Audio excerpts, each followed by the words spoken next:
Brave new world के and तक आते आते सैम विल्सन एक फाइट में कैप्टन अमेरिका की शील्ड, एंटमैन का हेलमेट और फैल्कन के वाइब्रेनियम विंग्स यूज करता है एक not so incredible red Hulk से लड़ने के लिए। इस रिव्यू के लिए मैं उसको captain black and falcon man बोलूंगा। दो रीजंस है, एक तो मेरे लिए सिर्फ एक ही कैप्टन अमेरिका है, स्टीव रोजर्स। दूसरा क्योंकि ये मूवी एक मिक्स्ड अप मैस लगती है, जैसे अलग अलग मार्वल स्टोरीज और कैरेक्टर्स को बस जोड़ दिया गया हो बिना किसी प्रॉपर प्लानिंग के। मूवी इतनी बार कट और रीशूट हो चुकी है कि फ्रैंकेस्टाइन का मॉन्स्टर भी शर्मा जाए। ये वही पुरानी बोरिंग ट्रोप्स दिखाती है जो पिछले 5 साल से मार्वल में चल रहे हैं, बिना किसी क्लियर डायरेक्शन के ऑब्वियसली।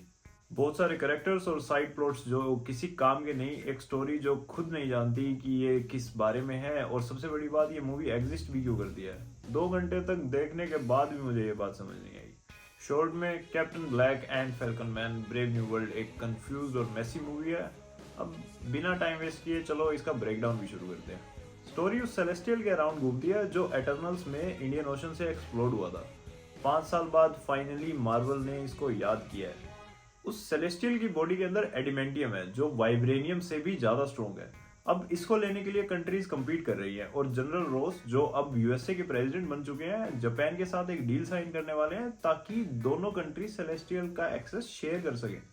पर व्हाइट हाउस के एक डिनर में गड़बड़ हो जाती है और इजाया ब्रैडली अचानक से माइंड कंट्रोल लगता है और रोस को मारने की कोशिश करता है। जब उसे पकड़ा जाता है तो उसे कुछ याद ही नहीं होता। सैम विल्सन को लगता है कि कुछ बड़ी कॉन्स्पिरेसी है, तो वो इन्वेस्टिगेट करने निकलता है और एक क्लासिफाइड सीक्रेट लैब तक पहुंचता है जहां उसकी मुलाकात होती है जायंट ब्रेन मैन से।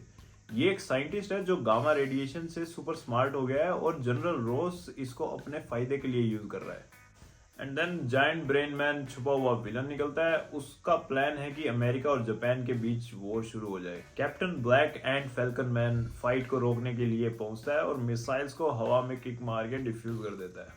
सब नॉर्मल होने लगता है। रोस एक स्पीच देता है, पर तब पता चलता है कि उसके heart attack pills actually gamma radiation pill थे। जायंट ब्रेन मैन ने उसको रेड हल्क बना दिया। Right.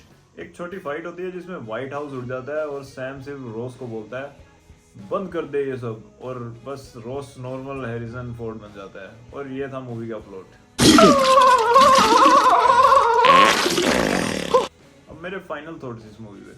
इतने रीशूट्स और रीराइट्स होने के बाद ये मूवी क्या थी ये समझना मुश्किल है। टोन थोड़ी विंटर सोल्जर जैसी लगती है, गवर्नमेंट कॉन्स्पिरेसी, सीक्रेट एक्सपेरिमेंट्स और ग्लोबल वॉर का थ्रेट। बट फिर इसमें सेलेस्टियल और रेड हल्क भी डाल दिए। विलन भी बस एक generic revenge seeking bad guy है। जियानकार्लो एस्पोसिटो, मुझे नाम ढंग से नहीं आता, पर जिसकी बहुत ज़्यादा हाइप थी ट्रेलर में, वो भी टोटल डिसअपॉइंटमेंट निकला क्योंकि उसका रोल बस 3 सीन्स का है।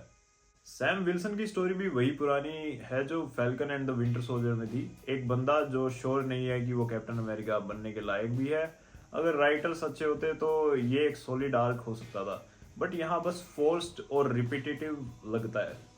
और फाइनली अमेरिका और जापान की वॉर प्लॉट को देख के हंसी आती है। अगर चाइना होता तो ज़्यादा रियलिस्टिक लगता, बट ऑब्वियसली डिज्नी अपने चाइनीज मार्केट को ऑफेंड थोड़ी करेगा।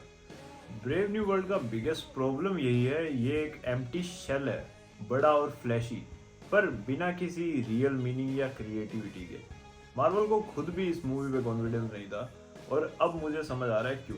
मेरा सजेशन, जब ये OTT प्लेटफॉर्म पे रिलीज हो जाए तभी देख लेना, थिएटर्स में जाके देखने की जरूरत नहीं है। वैसे भी बहुत दिन हो गए हैं, अब तो काफ़ी थिएटर से हट भी गई होगी इंडिया में खासकर, बट स्टिल अगर लगी हुई है और आपने नहीं देखी है तो wait for it to come on OTT platform और पैसे बचाओ टिकट के। इतनी महंगी टिकट खरीद के इतनी बकवास मूवी देखने के आप टाइम भी वेस्ट करोगे। This was everything for today. अब जाओ यहाँ से और नेक्स्ट वीडियो में मिलते हैं।